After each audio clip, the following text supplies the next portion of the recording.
à notre ami Bob. Alors c'est The bouquin là quand même. Hein. C'est The gros bouquin fait par The gros spécialiste du blues qui est William Ferris, qui est très reconnu maintenant. Ça s'appelle Les Voix du Mississippi. Et en gros, ce bouquin-là, il est quasiment indissociable de la vie de William Ferris lui-même, puisqu'il est né dans le Deep South, là vous savez, le sud profond, le delta du Mississippi.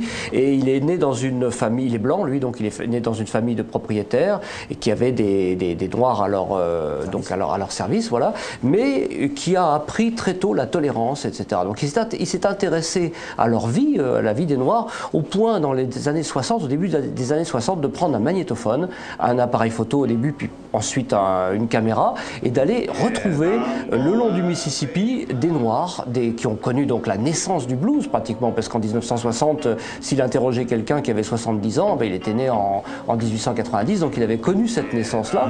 Il a fait des dizaines d'enregistrements, des dizaines de films, il a compilé tout ça dans ce gros bouquin qui s'appelle Les Voix du Mississippi, et il dresse quasiment une cartographie du blues en partant de tout en bas du Mississippi pour remonter jusqu'à Memphis. Et à chaque ville, il essaye de retrouver qui a joué un rôle au sein du blues pour reconstituer un petit peu cette histoire. Alors il va s'intéresser aux chants, les work songs comme on disait, ou les work chants, qui étaient des chants que pouvaient chanter les Noirs pour se donner du cœur à l'ouvrage dans des prisons, dans des pénitenciers ou dans les champs de coton, bien entendu. Il a enregistré tout ça, il a compilé et il a fait cet ouvrage. On peut rappeler quand même que le blues, il est né des esclaves.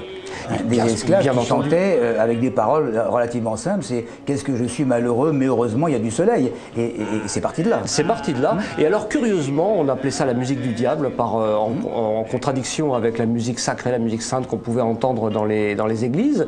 Et en fait, il y a un bluesman qui lui a dit, tu sais, en fait, tu remplaces My God par My Love ou par My Baby, et tu gardes les mêmes paroles du cantique, tu le fais de façon un petit peu plus rythmée, et tu obtiens un blues en réalité. Donc c'est pas un roman noir. Leçon de marketing. C'est une leçon de marketing vraiment basique. C'est pas un roman noir, mais en fait ça raconte effectivement l'histoire de l'esclavage, donc j'allais le dire, avec son cortège de violence, de haine, de peur, et puis c'est l'histoire donc de la racine véritablement de la population noire américaine. Donc c'est absolument passionnant.